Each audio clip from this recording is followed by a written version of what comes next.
Hello friends, welcome back to our YouTube channel GK with me. तो आज के इस वीडियो में हम डिस्कस करने वाले हैं एचटेट 2023 के बारे में।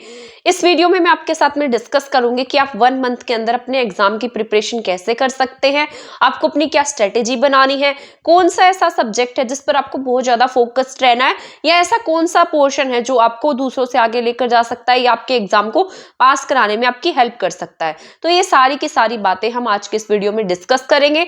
तो आप इस वीडियो को लास्ट तक देखिएगा, ये जरूर आपके लिए हेल्पफुल रहने वाली है।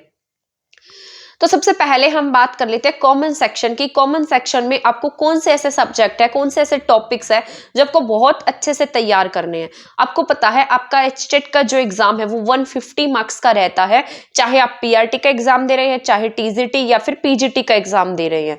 तीनों में ही आपका जो कॉमन पोर्शन है वो आपका सेम रहता है, मतलब वैसा ही सिलेबस रहता है, बस आपका जो मेन सब्जेक्टिव पोर्शन है वो थोड़ा सा चेंज होता है। तो कॉमन सेक्शन में मैं आपको बता देती हूँ कि आपको जो सबसे मेन फोकस सब्जेक्ट रहना है वो आपको जैसे जो ज्यादा मार्क्स का आता है और जो जिसमें आपके जो मार्क्स हैं वो बनने के चांसेस भी ज्यादा हो सकते हैं, उस पर आपको बहुत ज्यादा फोकस रहने की नीड है। जैसे कई बार मैथ्स और रीजनिंग होता है, बहुत ईजी आता है, तो उसके ऊपर आपको बहुत ज्यादा टाइम वेस्ट करने की नीड नहीं है। मैं आपको बता देती हूँ, आपको सीडीपी बहुत अच्छे से करना है, क्योंकि सीडीपी ही ऐसा सब्जेक्ट होता है जो आपको मतलब पास कराने की तरफ, आगे की तरफ लेकर जाता है। अगर मान लो सीडीपी में आपके 30 में से 20+ मार्क्स भी आ जाते हैं स्टेट में, तो बहुत बड़ी बात होती है। इसके साथ साथ जैसे ये 30 मार्क्स का सिलेबस कवर होता है, 30 मार्क्स में आपको जैसे हिंदी और इंग्लिश देखने को मिलती है, तो ये भी आपको बहुत अच्छे से कर लेनी है। यहाँ पर भी ये भी आपका स्कोरिंग होता है और 30 मार्क्स का सिलेबस आपका कवर करता है। अब बात कर लेते हैं हरियाणा जीके की। तो हरियाणा जीके आपको बहुत ज्यादा ऐसे टेंशन लेने की नीड नहीं है, सिर्फ 10 मार्क्स की हरियाणा जीके आती है और वो मतलब सोल्व हो जाती है। 5-7 क्वेश्चन ऐसे होते हैं जो आपके इजीली सोल्व हो जाते हैं, उसमें से 3-4 क्वेश्चन ऐसे होते हैं जो थोड़े से मॉडरेट या थोड़े से टफ रहते हैं, तो वहां पर आपको बहुत ज्यादा टेंशन लेने की नीड नहीं है। रीजनिंग की बात मैं आपको बता देती हूँ, रीजनिंग में हमेशा 4 से 5 क्वेश्चन टफ आते हैं जो हमारे सोल्व नहीं होते हैं। मैथ्स में मैथ्स इजी आता है, मैथ्स बहुत ज्यादा टफ नहीं आता है, तो आपको ज्यादा फोकस्ड रहना है सीडीपी पर, हिंदी इंग्लिश पर। ये 3 ऐसे सब्जेक्ट है जिस पर आपको बहुत ज्यादा फोकस्ड रहने की नीड है और बहुत अच्छे से करने की नीड है, बहुत ज्यादा रिवीजन करने की नीड है और बहुत ज्यादा प्रैक्टिस करने की नीड है, क्वेश्चन सॉल्व करने की नीड है। अगर आप मान लो सीडीपी सिर्फ थियोरेटिकल पढ़ लेते हैं और अपने आप से प्रैक्टिस नहीं करते हैं, तब आप जो है ना, मतलब ये समझिएगा एग्जाम टाइम में, एग्जाम पेपर में उन क्वेश्चंस को सॉल्व नहीं कर पाएंगे। ये मैं अपने एक्सपीरियंस के आधार पर आपको बता रही हूँ। अगर आप मान लो आपने थ्योरी पढ़ी है लेकिन आपने उन क्वेश्चंस की प्रैक्टिस नहीं की है कहीं से, मैं ये नहीं कहती कि यूट्यूब से अगर आपने वीडियो नहीं देखे, यूट्यूब वाली इंक्लूड नहीं की जाएंगे यूट्यूब से, सिर्फ आप ये समझिए कि सिर्फ आप उसे देख रहे हैं और थोड़े टाइम के बाद आप उसे भूल जाने वाले हैं। क्वेश्चन आंसर्स की बात कर रही हूं मैं, कंसेप्ट तो आपको क्लियर करने ही पड़ेंगे, चाहे आप यूट्यूब से करें चाहे आप कहीं से करें। लेकिन अगर हम क्वेश्चन आंसर्स की बात करते हैं, प्रैक्टिस की बात करते हैं, तो प्रैक्टिस के लिए आपको अपने आप से प्रैक्टिस करनी है, ये मोस्ट इंपॉर्टेंट होता है। जिस जो भी अपने आप से प्रैक्टिस करता है, अपने आप से क्वेश्चन सॉल्व करता है, वो ये मानो कि उसके क्वेश्चन पेपर में भी सॉल्व होने के चांसेस ज्यादा हो जाते हैं। अब आपने कोई भी यूट्यूब की क्लास उठाई, वहां से 10 क्वेश्चन देखे और सोचा कि हाँ मेरी प्रैक्टिस हो गई, तो अब आपको ये सिस्टम नहीं करना है। आपको अपने आप से प्रैक्टिस करनी है, अपने आप की हुई प्रैक्टिस जो है वो एग्जाम में भी काम आती है। ठीक है, इसके साथ साथ जैसे अब हिंदी इंग्लिश की बात कर लेते हैं, पहले आपको कंसेप्चुअल पढ़ना है, पहले सारे टॉपिक्स पढ़ने हैं, उसके बाद आपको प्रैक्टिस करनी है। और ये प्रैक्टिस आप कर सकते हैं, जैसे मान लो हिंदी इंग्लिश की प्रैक्टिस करनी है तो वो सिर्फ आप प्रीवियस ईयर से भी करेंगे तब भी चल जाएगा, वैसे वैसे क्वेश्चन से आपके एग्जाम में हर बार पूछे जाते हैं। उन्हीं टॉपिक्स की बार बार प्रैक्टिस कीजिए, या कहीं से भी उन टॉपिक्स के जो क्वेश्चन आपको मिलते हैं वो मल्टीपल टाइम सॉल्व करें, तब आपके जो क्वेश्चन है ना वो ठीक होने के चांसेस ज्यादा हो जाएंगे। तो आपको सीडीपी हिंदी इंग्लिश पर बहुत ज्यादा फोकस रहने की नीड है। हरियाणा जी के 10 मार्क्स की आएगी तो उसका बेसिक आप पढ़ लेंगे तब भी वो सफिशिएंट रहेगा।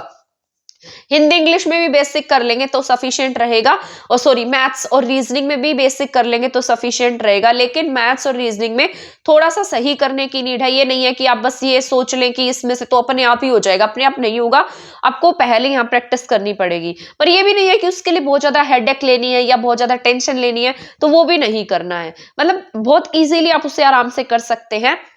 अगर आपने यहाँ पर पहले इन क्वेश्चंस को किया हुआ है तो ये तो हो जाती है बेसिक कॉमन सेक्शन की बात, जो आपका 90 मार्क्स का सिलेबस जो है वो कवर करता है। ठीक है, तो आपका जो कॉमन सेक्शन है वो 90 मार्क्स का आता है। इसके साथ साथ 60 मार्क्स का जो आपका सब्जेक्ट है, आपको अपने सब्जेक्ट पर भी उतना ही ध्यान देना है जितना आप कॉमन सेक्शन पर ध्यान दे रहे हैं, क्योंकि सब्जेक्ट का जो पोर्शन है वो आपको पास करा देता है। पिछली बार मैथमेटिक्स में ऐसा हुआ था, मैथ्स का जो पोर्शन था बहुत ईजी आया था, मैथ्स का एब्स्ट्रैक्ट बहुत ईजी था पिछली बार, जो मैथ्स का सब्जेक्ट था उसकी बात कर रही हूं मैं, और वो बहुत सारे स्टूडेंट्स का पास भी हुआ। तो जैसे अब मान लो आपका सब्जेक्ट का ना कोई गारंटी नहीं होती है कि कौन सा सब्जेक्ट जो है वो इजी आ जाए, कौन सा टफ आ जाए, तो आपको इतना तो कर ही लेना है कि आप उससे पास हो जाए। जिनका जो सब्जेक्ट वाला आसान आया था वो आगे निकल गए, उनका तो आराम से पास हो जाएगा।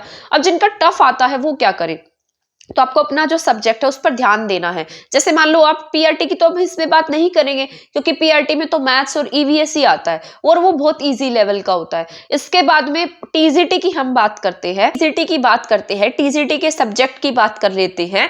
टीजीटी में आपको सारा का सारा, जब मैं बता रही हूँ 10 तक की एनसीईआरटी, 12 तक की एनसीईआरटी पढ़नी। यहाँ पर बात कर लेती हूँ आपके एनसीईआरटी की बुक्स की, या जो आपको अपनी कौन सी बुक्स पढ़नी है।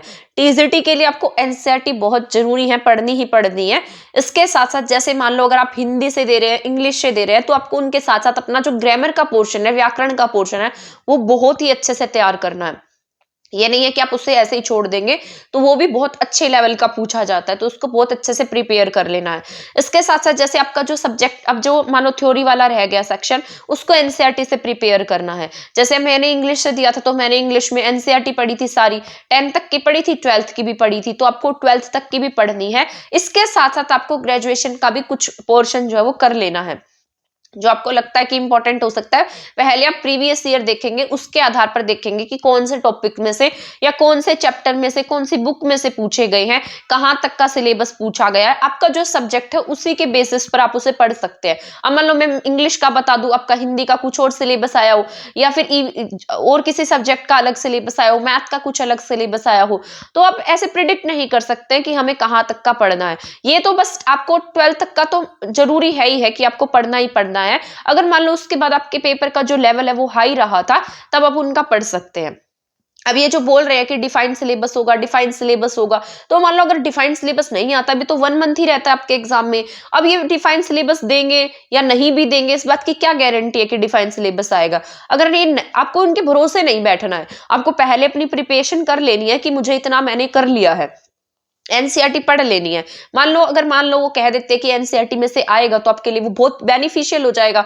अगर कहते नहीं आएगा, तो आपको बस थोड़ा ही पढ़ना पड़ेगा, आगे ग्रेजुएशन का पढ़ लेना, जो राइटर्स दिए होंगे उन्हें पढ़ लेना, तो सिलेक्टेड होगा तो हमारे लिए बहुत ईजी हो जाएगा। और अगर मान लो वो सिलेबस डिफाइन नहीं देते हैं, तो भी आपके लिए बहुत ईजी रहने वाला है, अगर आपने उसको पहले प्रिपेयर कर लिया है तो यही मैं कहूंगी, आपको अपना जो सब्जेक्ट है उसको बहुत अच्छे से प्रिपेयर करना है। एनसीईआरटी जरूर से जरूर पढ़नी है, ठीक है, चाहे डिफाइंड सिलेबस दे या चाहे डिफाइंड सिलेबस ना दे। तो आपको प्रीवियस ईयर एनालाइज करने हैं और ये देखना है कि फिर उसके बाद आपको कहां तक की बुक्स पढ़ लेनी है। पीजीटी की बात कर लेते हैं। पीजीटी में तो साफ है कि पीजीटी में जो है वो आपके कहीं कहीं 4 से 5 क्वेश्चन जो एनसीईआरटी से देखने को मिल जाते हैं, या 7 to 8 क्वेश्चन लगा लो एनसीईआरटी से आ जाते हैं। इसके साथ साथ जितना भी पोर्शन रहेगा वो सारा ग्रेजुएशन में से और पोस्ट ग्रेजुएशन में से ही देखने को मिलता है। तो ये भी आपका पीजीटी को ध्यान रख के आपको प्रिपरेशन करनी है। आपको अपना प्रीवियस ईयर देखना है, उसको एनालाइज करना है, एंड देन आपको सारी बुक्स रीड करनी है। तो ये मुझे आपको बताना था कि आपको कौन से जो आपका कॉमन सेक्शन है उसमें कौन से सब्जेक्ट्स बहुत अच्छे से करने हैं, और आपको अपना जो मेन सब्जेक्ट है वो कैसे प्रिपेयर करना है। तो ये सारी बातें मैंने आपके साथ में आज डिस्कस की है। तो ये मैं ऐसी उम्मीद करती हूँ कि आपके लिए हेल्पफुल रही होंगी। आप अपनी तैयारी करेंगे तो प्रीवियस ईयर को एनालाइज करके तैयारी करेंगे, तो आपका पहले अटेम्प्ट में ही आपका एस्टेट पास हो जाएगा, अगर आपने अच्छे से किया और प्रैक्टिस भी की है तो। ये फिर आपको बहुत बड़ी कोई ऐसी बात नहीं लगेगी कि मेरा जो एस्टेट है वो, मतलब आपको बाद में ऐसा दुख नहीं लगना चाहिए कि मेरा एस्टेट 1 नंबर से रह गया, 2 नंबर से रह गया। पहले हम गलतियां कर देते हैं और बाद में फिर हमें बहुत दुख लगता है। तो पहले ही आपको अपनी गलतियों को सॉल्व कर लेना है, पहले ही आपको एनालाइज कर लेना अपनी गलतियों को कि मैं कहां पर गलती कर रहा हूं या कर रही हूं, और फिर उसको करना है। पहले एनालाइज कर लो प्रीवियस ईयर को, फिर देखो कि कहाँ कौन से सब्जेक्ट में से क्या पूछा गया था, या उस 3-4 साल के पेपर उठाओ। ये नहीं है कि सिर्फ आपने 1 साल का पहले का प्रीवियस ईयर उठाया और उसी को एनालाइज कर दिया। 4-5 साल पहले के जो 4-5 क्वेश्चन पेपर है उन्हें लो, फिर देखो कि कहाँ पर सब्जेक्ट जो है वो अपडेट हुआ था, कहाँ पर कितना अपडेट किया गया है चीजों को। तो उसी के आधार पर आप अपना जो सब्जेक्ट है उसको तैयार कर सकते हैं। तो यही मुझे आपको बताना था। मैं ऐसी उम्मीद करती हूँ कि आपके लिए वीडियो हेल्पफुल रही होगी। अगर आपके लिए वीडियो हेल्पफुल रही है तो आप इसे शेयर कर दीजिएगा। अगर आपने हमारा चैनल सब्सक्राइब नहीं किया है तो आप उसे सब्सक्राइब भी कर सकते हैं। तो लास्ट तक हमारी वीडियो में लास्ट तक बने रहने के लिए आपका बहुत बहुत धन्यवाद। Thank you.